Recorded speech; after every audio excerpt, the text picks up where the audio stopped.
लुप्त हो जाएगा बद्रीनाथ धाम, जानिए 10 रहस्य। हिंदुओं के 4 धामों में से एक बद्रीनाथ धाम भगवान विष्णु का निवास स्थल है। यह भारत के उत्तरांचल राज्य में अलकनंदा नदी के बाएं तट पर नर और नारायण नामक 2 पर्वत श्रेणियों के बीच स्थित है। गंगा नदी की मुख्य धारा के किनारे बसा यह तीर्थस्थल हिमालय में समुद्र तट से 3050 मीटर की ऊंचाई पर स्थित है। आओ जानते हैं इसके 10 रहस्य। हिंदुओं के 4 धाम तीर्थस्थल के नाम हैं बद्रीनाथ, द्वारिका, जगन्नाथ और रामेश्वरम। ये 4 धाम प्रमुख हैं, लेकिन जब व्यक्ति बद्रीनाथ दर्शन करने जाता है तो उसे गंगोत्री, यमुनोत्री और केदारनाथ के दर्शन भी करना चाहिए। इन चारों को मिलाकर छोटा 4 धाम कहा गया है। नंबर 1, केदारनाथ को जहाँ भगवान शंकर का आराम करने का स्थान माना गया है, वही बद्रीनाथ को सृष्टि का 8वां वैकुंठ कहा गया है, जहाँ भगवान विष्णु 6 माह निद्रा में रहते हैं और 6 माह जागते हैं। यहाँ बद्रीनाथ की मूर्ति शालग्राम शिला से बनी हुई चतुर्भुज ध्यान मुद्रा में है। यहाँ नर नारायण विग्रह की पूजा होती है और अखंड दीप जलता है, जो कि अचल ज्ञान ज्योति का प्रतीक है। नंबर 2, बद्रीनाथ का नाम इसलिए बद्रीनाथ है क्योंकि यहाँ प्रचुर मात्रा में पाई जाने वाली जंगली बेरी को बद्री कहते हैं। इसी कारण इस धाम का नाम बद्री पड़ा।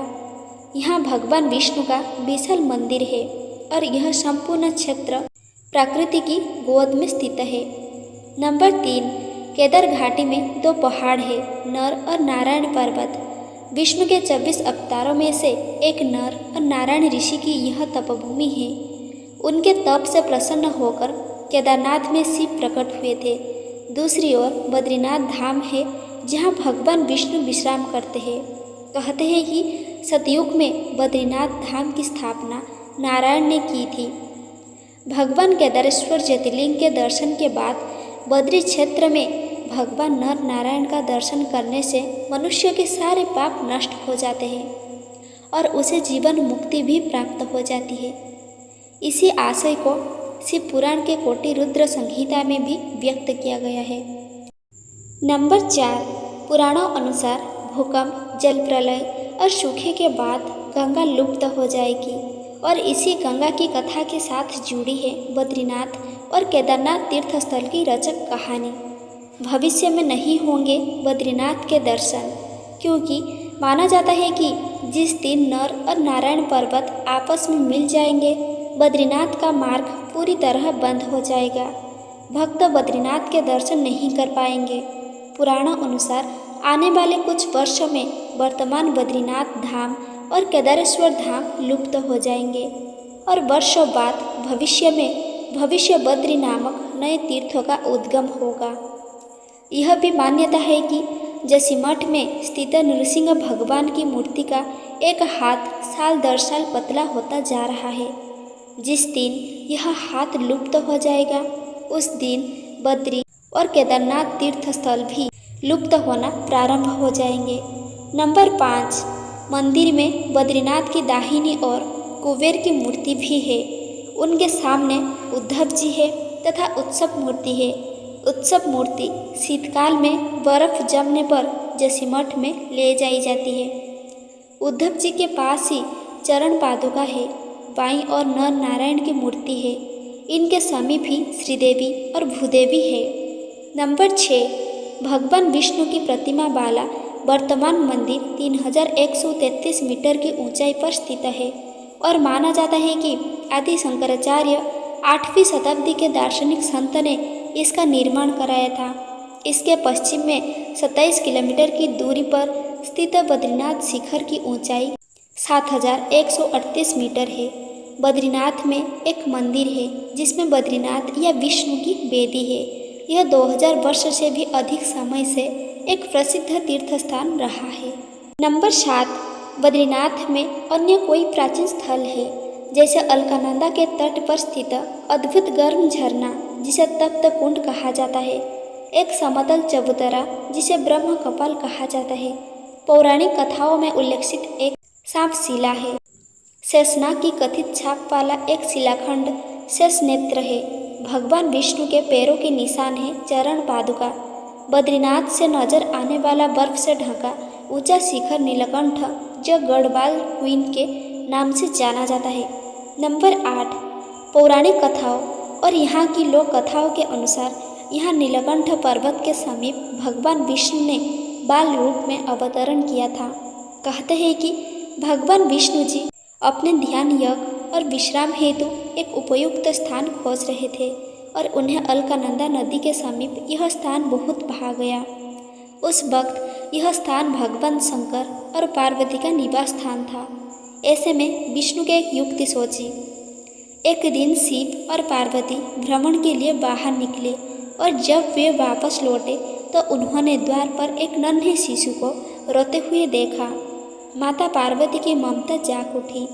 वह उस शिशु को उठाने लगी, तभी शिव ने रोका और कहा कि उस शिशु को मत छुओ।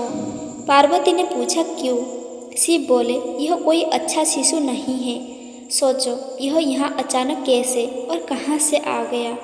दूर तो कोई इसके माता पिता नजर नहीं आते। यह कोई बच्चा नहीं बल्कि माया भी लगता है। लेकिन माता पार्वती नहीं मानी और वह बच्चे को उठाकर घर के अंदर ले गई। पार्वती ने बच्चे को चुप कराया, फिर वह बच्चे को वहीं सुलाकर शिव के साथ नज़दीक के एक गर्म झरने में स्नान करने के लिए चली गई। जब वे दोनों वापस लौटे तो उन्होंने देखा कि घर का दरवाज़ा अंदर से बंद था। पार्वती ने शिव से कहा कि अब हम क्या करें? शिव ने कहा कि यह तुम्हारा बालक है, मैं कुछ नहीं कर सकता।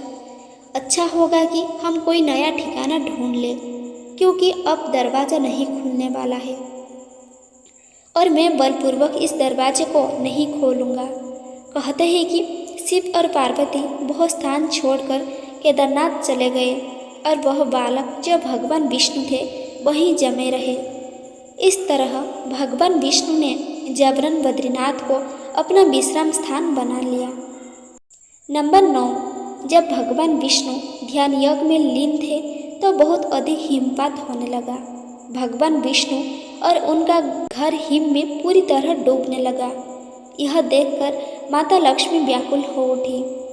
तब उन्होंने स्वयं भगवान विष्णु के समीप खड़े होकर एक वेर के वृक्ष का रूप ले लिया और समस्त हिम को अपने ऊपर सहने लगी। माता लक्ष्मी जी भगवान विष्णु को धूप, वर्षा और हिम से बचाने की कठोर तपस्या में जुट गई। कोई वर्ष बाद जब भगवान विष्णु ने अपना तप पूर्ण किया तो देखा कि लक्ष्मी जी हिम से ढकी पड़ी है।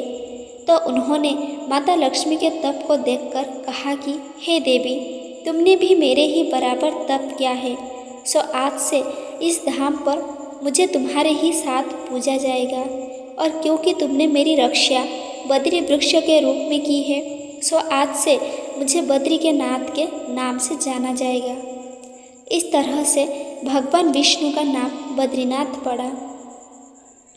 नंबर 10, 4 धाम में से एक बद्रीनाथ के बारे में एक कहावत प्रचलित है कि जो जाए बद्री वो ना आए अदरी। अर्थात जो व्यक्ति बद्रीनाथ के दर्शन कर लेता है उसे पुनः उदर यानी गर्भ में नहीं आना पड़ता है, मतलब दूसरी बार जन्म नहीं लेना पड़ता है। शास्त्रों के अनुसार मनुष्य को जीवन में कम से कम 2 बार बद्रीनाथ की यात्रा जरूर करना चाहिए। दोस्तों, अगर आपको मेरी यह वीडियो पसंद आई है तो कृपया वीडियो को लाइक करें, शेयर करें और ऐसे ही नए नए वीडियो देखने के लिए हमारे चैनल को सब्सक्राइब करना बिल्कुल ना भूलें। धन्यवाद।